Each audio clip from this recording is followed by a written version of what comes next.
Hey guys. So this is going to be a match between Austin Shin and Harshan Lamabadasuriya. This is a rematch of the semifinals of the World Scrabble Championship, and it's the final of the United Kingdom National Scrabble Championship. Both players have had very good years. In addition to the Worlds, Austin has also won the North American Scrabble Championship, and Harshan also did very well at Causeway. So for both of these players, this has been a career year for them. Harshan to open, Eiourtuz, and he plays Tauzier. Fairly standard, I expect anybody at this level to find this very quickly. Austin, ABCEKMR, and really a medley of options here. A rack like this, you generally want to be playing shorter. You generally want to be looking for bingos, but once you conclude that there are no bingos to find, then you want to be making a short play that hopefully will bingo on a future turn. But you also want to keep the board available so that your bingo will have a place to fit and you have as many letters to play through as possible. So a play like Kemb or Keb looks pretty good, but it's actually going to help block the board because it's going to be really hard to play on the right side of the board after those plays. And any potential S-hook is also going to block the left side of the board. And any parallel to Tauzier is also going to probably block the board a bit. So you don't generally want to do that. Play like Kerma scores well, scores 37 points, more than any other play, but the leave is just really, really bad. And Bracket, even though it leaves a really open board, is actually a pretty decent play. It just doesn't leave anything. It leaves an M, which is basically it's like leaving nothing. So even though it creates a nice open board, it doesn't really keep that great of a leave. Austin ends up playing Buck, and I think that's a good play. I think that there are other options that are also good. Bimok and Kembo, I think are both also reasonable. Don't think a lot of people would do Bimok because of the S-hook, but it's actually something that's fairly good. A lot of people don't do that nearly enough. A lot of times Harshan won't have the S, and even if he does, the board's going to be very open afterwards, and Bimox doesn't score that many points, and it keeps good leave, and it scores a lot of points. So I think that all three of those plays are reasonable. Austin ends up picking Buck. I think that's perfectly reasonable as well. I think all of those plays are perfectly reasonable, and I don't really think it matters between the three plays. DEELMNO. So first thing you want to do is you want to actually search for a bingo, and pretty quickly you can find Lemond. And after that, really you're just looking for potentially better bingos, and really that's only other sevens that might hit double doubles, or maybe something that hits the eye. But once you roll those things out, then I think Lemond just becomes pretty clear. With that, Harshan has a 145-point lead on turn 2. Austin, AEGHMR blank. So this sort of rack, the first thing you want to do is you want to look for a bingo, and you want to make sure that you have one. And with this rack, you generally want to go through vowels first. So once you go through the vowels, you'll find omager fairly quickly.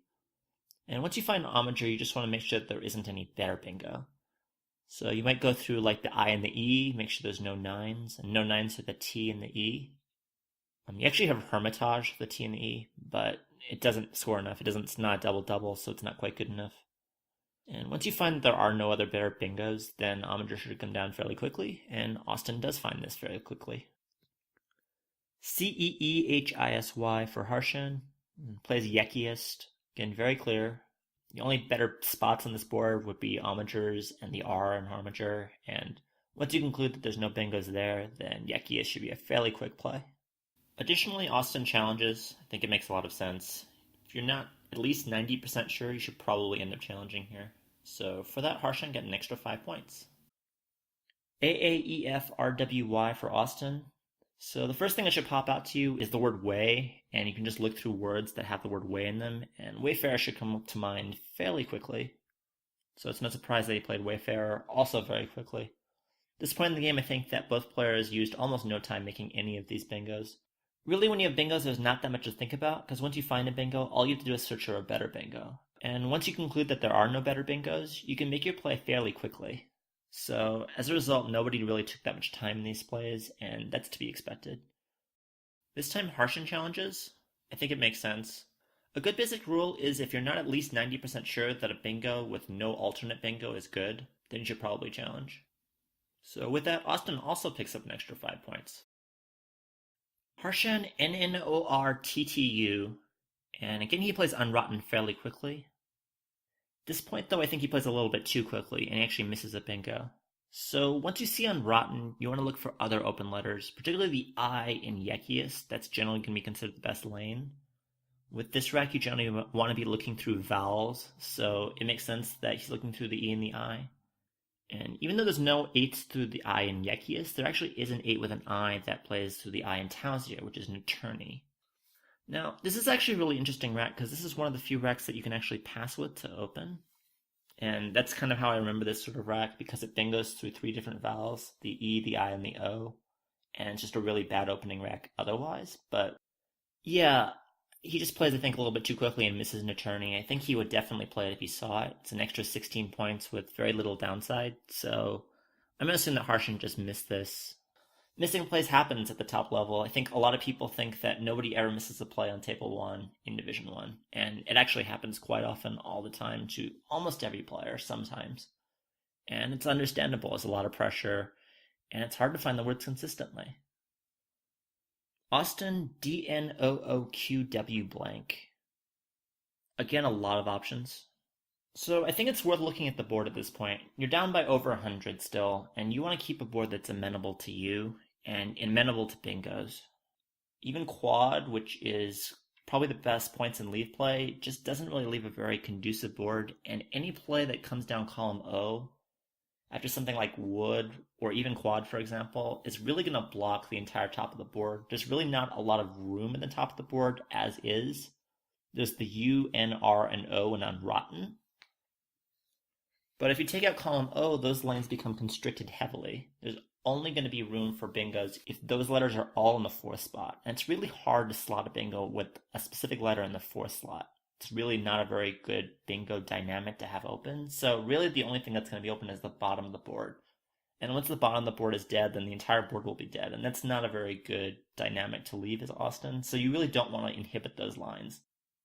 You don't really want to invite column O plays down, but I guess it's not that common that will happen.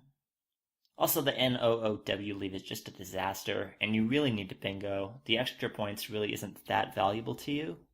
Being said, I think you can get away with playing quad if you want to. It's not that devastating to the board, but it's not that good either. You definitely don't want to play wood because of the O extensions. You don't want those extensions to be there because they score decently, but not enough to get back in the game, and they just decimate the board. Austin ends up going with Dow. I think that's perfectly fine. You definitely want to preserve those lines. Q and O blank is not exactly good, but it's either that or burning the blank. And yeah, there's no really good Q spots right now, but there are some decent ones. There's QIN available. There's 2 U's available that you could potentially draw. You could potentially have another 50 or 60 point play on another turn anyway. There's options for it. It's not ideal, but it's better than no blank and having NOOW left in your rack. I mean, you can hit ironwood and stuff like that, but it's just too rare. You really need to keep a good enough lead to bingo, and I don't think quad does that. You really need the variance on top of that too, and quad is just a very safe play. You know exactly what you're getting, which is a very mediocre lead that will score okay next turn, but not great. AAAILOR for Harshan, and he plays Auraria. Again, he's trying to block those same lines that I was talking about, the N, R, and O, and on rotten. And those are definitely the most dangerous bingo lines on this board right now. Auraria definitely is the best defensive play, which is definitely what you want to do when you're up by 62. When you're up at this score, you generally want to be looking at blocking down lines and stopping your opponent from bingoing, at least as often as possible. And since there's no good scoring options, this is just as good. They might not be the highest scoring, that would be row 15, but there are a lot of plays that bingo through the N, R, and O, so you definitely want to take those out. You can also play a carrion, does kind of the same thing, but it keeps a worse leave, even though it does score a few more points. I think I actually probably prefer Auraria to that. It's pretty close. You can also play a Leah, which would leave a more open board, keeps a worse leave, and it makes bingos a lot more likely. I think that would be okay too. It really just depends on what your objectives are.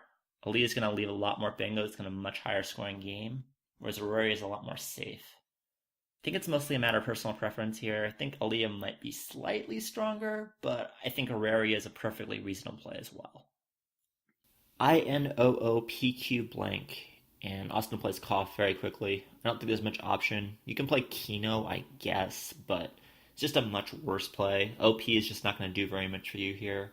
Yes, you do keep OP for Quap, but that's not even going to get you back in the game, assuming you draw it. And It's a good scoring spot for Harshan, which you don't want to do at this score. When you're behind, you don't want to generally leave scoring spots because they minimize your effect of your bingos. And it also blocks row 13, which you also don't want to do here. So I think Koff is just a much stronger play. Harshan Aeggllx. And now I get the thought process. Harshan plays Lex. And he wants to kill the Wayfarer's hook, and he wants to score, and Lex is really the only player that does that directly. But there are other ways to block that Wayfarer's hook that don't block directly. They block indirectly. And I think that Galax is a better option than Lex. I also think that Gag, setting up the X, is reasonable. There aren't really that many tiles in this pool that can use that spot. And a lot of the times you're going to get the X for 55, 60 points, something like that. And you're going to have to block the HS hook eventually as well. I think if you're going to do Lex, you need to do Galax instead. I think Galax is just a better version of Lex. Yes, there's J spots, but I don't think there's any way that Austin was keeping the J last turn. And I think it's very credible from Austin's point of view that you are repping the J. And a lot of times they're going to have to sacrifice points to block. I think Austin is going to be stuck doing a lot of plays he doesn't want to do because the fact that the J is just so credible here.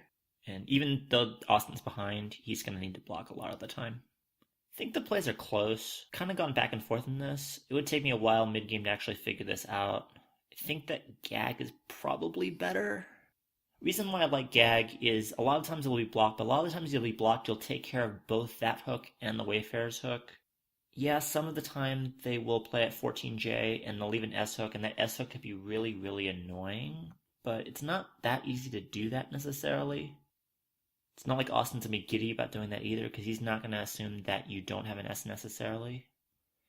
And yes, it does absolutely suck when you make a play and you play Gag and Austin bingos, and your X doesn't really have any good spots, so Austin's actually going to be ahead, and you're going to have ELLX, which isn't that great of a leave here after row 15 is taken. But I don't know if we can assume that Austin has a rack that's that good. Even with the rack that Austin had, INO blank, it's not going to be taken in row 15 that often. I think Galax and Gag are really, really close. I could see making either play, but I think both plays are clearly better than Lex. Probably would do Gag, could definitely be tossed into Galax. I think both are definitely reasonable here. Anyway, Harshan does select Lex, and yeah, I do understand. You definitely want to take that hook out, and you definitely want to score points, and that play does both, so it's actually a decent play. It's just not as good as the other two plays here. Austin, Ainos blank, and he plays Atonias. I think this is just a miss. I'm pretty sure that Anosmia is a much stronger play. Leaves much more open. There's a bingo line on row 14 you want to take care of. It's going to be difficult to block. Scores one more point. Doesn't leave row 12 or row 14 plays, both of which are pretty good in this pool.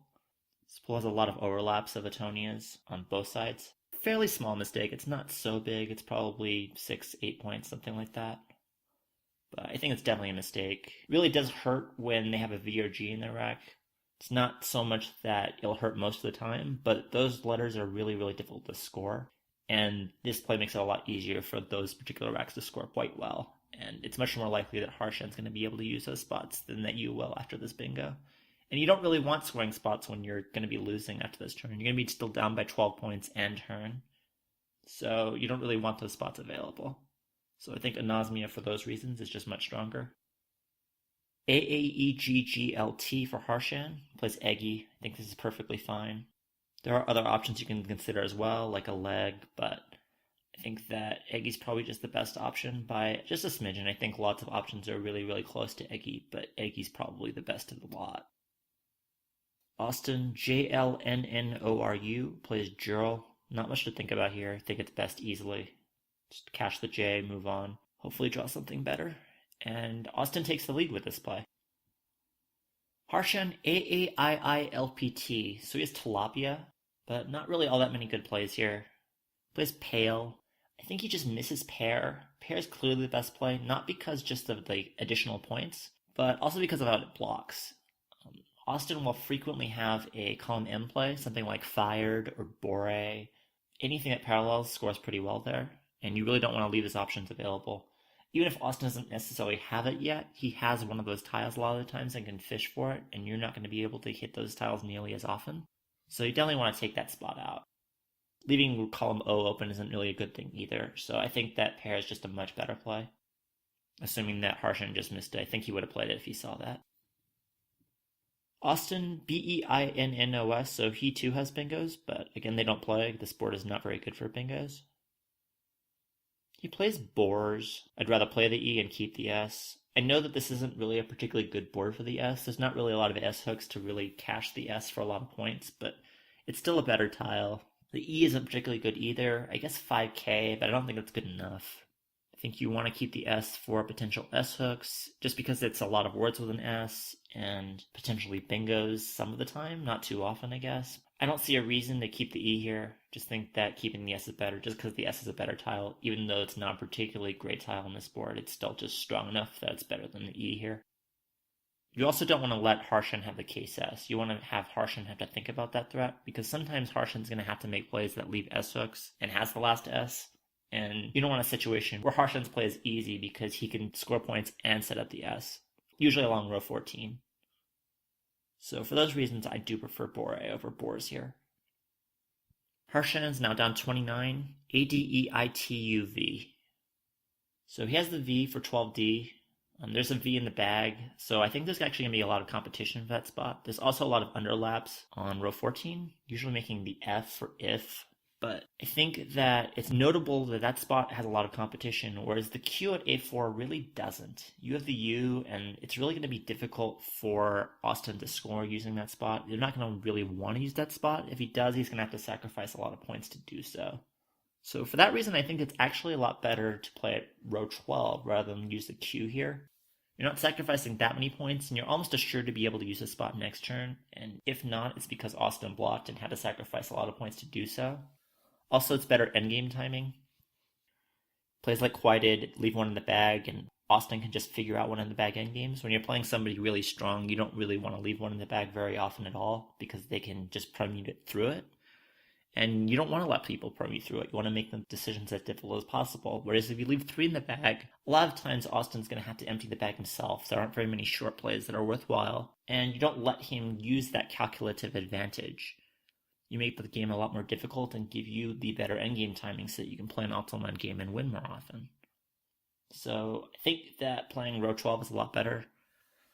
Those options, I probably prefer Div. I think it's really, really close. I think Diva is certainly reasonable. You definitely want to keep the E here. You want to keep the E for Quite at the very least if you play Diva. It's 7 more points. And you're going to get Quite a lot. That's really important. That's a guaranteed 42-point play. If you keep ATU, you might not get anything over there. It's not guaranteed you'll get Quant. Not nearly so likely anyway. I guess you can think about Dive as well. It's not that clear. But I think Div is just a better option. You get better endgame timing. You really need that flexibility of vowels too. If you draw an I, then you can choose to play either Quite or Quate or Quant or any variety of plays here. So because of its flexibility in the endgame, I think I prefer Div just slightly. But I think that Div is definitely reasonable. And I think that both of those plays are better than Quieted here. Austin's down 19, EEFINNT. So this is a 1 in the bag endgame, and I know we can go through computer analysis, but before that I want to go through what we'd actually be thinking in this position. So the first thing we do is look at Harshan's options. So there's Div and Diva, there's Vild, and there's Gabbets. So Harshan's pretty much guaranteed to score at least 30 points next turn, almost no matter what he has. And now let's compare it to our scoring options. So there's several options in column B and several options in row 14. And there's a few other plays as well. There's Feint at N1, Neef at J2, and Phone at 5H. These are all reasonable candidates that you have to at least consider before you're making your play. It's going to look like we're going to need to play an out in 2. Besides the F, we really don't have any good scoring options. And it's looking like Harshan's definitely going to have a scoring option. So we're going to have to score pretty well and get some points off of Harshan's rack, and that's going to require us going out in 2. When we look at the pool, we want to look at which tiles we can draw to win the game. Now, I think a lot of plays are going to win if we draw either the A or the S. It's going to be really hard for Harshan to actually outrun us no matter what, so we shouldn't really focus as much on those tiles. We should focus on the other tiles. So it's I, D, T, and V. There's 2 I's and 2 V's. So the V's probably going to be a stretch. If we can find a play that wins with a V, that's going to probably almost definitely be our play. On first glance, it doesn't look like there's going to be anything with the V. It would be pretty surprising if there is. The V's a really, really clunky tile here, and it's going to be really hard for us to go out in 2 and really hard for us to use the V to score. eye is going to be a necessity. If we can't win with the eye, we're probably dead. There's 2 eyes in the pool. The eye isn't such a bad tile that we can't figure out a way to win, so we definitely want to focus on trying to find a way to win with the eye. And we also want to check the D and the T. This makes it a lot easier. We're kind of doing like a manual simulation, sort of. We're only looking at a few possible tiles, and that way we can play a full endgame and try to assess each individual option. So the first thing I like to do is all the plays that are very different from all the other plays. So phone, feint, and neef. I think it's pretty obvious that these don't work. It's going to be really hard to win with the I with any of these tiles, very hard to win with the V, and even another consonant, the D or the T, just don't particularly work well with these leaves, and they don't score well enough, and we have to outrun Diva, and outrunning Diva is going to be really, really tough with all of these plays. So you might be wondering what I mean when you say focus on individual tiles, so I'll give you an example. Feet, leaving IN in, is normally not a play you'd make, but it actually is a decent option because it looks like it has some options with the I, because you get to play in-ion in 2 spots, and one of those spots scores fairly well. And yes, they're blockable, but it's going to be very difficult to block them. So that's a really good option, a deceivingly good option. So when you actually run through the endgame, you're going to find that it's going to be very hard for your opponent to win. They actually only have 1 win, and it's pretty difficult to see. And they have to play VATS, and that wins the game for them by 1 point. And it's a very easy endgame for them to miss, so it's actually something you should at least consider. Next, I want to look at column B plays. So fine, fenny, fin or fen. Fin or fen are probably pretty bad. They can't really do well with the eye. You're immediately obvious that you're dead with the eye draw in this case, and probably dead with a few other draws as well. V's not going to help you, the T is just not good enough, and you're just not going to outrun Diva, which is the main problem of this position. So I don't think that those are really good options. Yes, they'll do well with the D, but they're not going to do well enough with the T, so they'll win the A and the S, and probably the D, and that's about it. They play Diva, and then what do? You can say the same thing about any short play, so F or Nef or Fe or any short play just doesn't win often enough for the same reasons. So what you really should be focusing on is 4 tile plays that use the I. Fenny and Fine are basically the same play, and they look pretty good on the surface, but when we look at it further, we find that after Fenny and Fine, we just have no outplays after Diva, which is going to happen 6/8 of the time here. We're going to win with the S, but we're not going to win with any other tile. There's no good spots for EINT or DENT or anything like that. So yeah, we win when they don't have Diva, but when they do, we score like 10 points as an outplay. So yes, it achieves what we're trying to achieve thematically, but it just doesn't end up working in the long run. What we need to do is we need to find 4 tile plays that use the I that either block Diva or that provide an out spot for our remaining tiles so that we can outrun Diva. So of that, there's actually only plays that block Diva, and there's 4 plays. So there's Knife, Neef, Knife, and Fenny, all at the bottom. And those are going to be your candidate plays. Those do well. So you have to look through the other tiles, and the problematic tiles then are the D and the T. None of these tiles win the V, because there's just no spots for a vent on this board, but that's as good as you're going to get. Fenny wins with the T hooks, but it loses with the V because Vast blocks vent, and loses with the I because Divas on row 15 just barely outscores your outplay. Knife wins with the I because of the additional 4 points, and if they play Davits, they get V-stuck. However, it doesn't outrun Divas when you draw the T, as Pitten leaves you just a little bit short. Knife and Neef are basically the same play, but both win the game with every tile except for the V. Both give you a T-hook on row 15, and they can play with the I, the D, or the T in that spot, and it's really, really difficult to block these spots. These are really, really simple endgame. You just play Knife or Neef, and then you hook the T on row 15 to win the game by just a few points, but you win every single time, except for with the V. It's really simple to see Tyne or Tend or Tent, and they win against Gavitz or Vild rather comfortably, while also blocking Diva. Hence, Knife or Neef are both the best plays. They win with every tile except for the V. Austin ended up playing Fenny, and I'm not exactly sure why. I think this is obviously a big mistake. Loses a lot more endgames. Other thing that I found quite perplexing is Austin actually took like a minute and a half. Now, unless you're a top player who can solve these things in a minute and a half, and I can name 2 people, if your name is Nigel or Adam, then okay. But if you're not one of those people and you can't solve these things consistently in that short of a time period, then you really need to take your time and think through every single situation. And that's going to take longer than a minute and a half for almost everybody. And I don't know, maybe he missed Evo, so in that case, then Fenny would make sense, but he needed to think through this endgame a lot more. Desperately could have cost him this game, although it didn't end up costing him this game. So it was a pretty drastic mistake. I think that you need to be able to solve these if you want to be a top player. You need to be able to play one in the bag in games consistently and somewhat efficiently. But yeah, anyway, Austin plays Fenny. Harshan, ADIITVV. This game's over. There's nothing Harshan can really do here. He plays Diva, pretty standard. By far the highest scoring play, as we've previously mentioned. And Austin plays Notes. And Austin wins by 13 points. So I hope this was interesting. Hope that this analysis made this a little bit clearer. At the time, it seemed to most people anyway, like this game was actually very well played on almost every turn. It was fairly well played, especially at the beginning of this game, but towards the end of this game, I think there were a lot of things that they could have improved on. And I hope I touched on why, and if you have any questions, feel free to leave comments in the comment section, and I'll try to get back to you.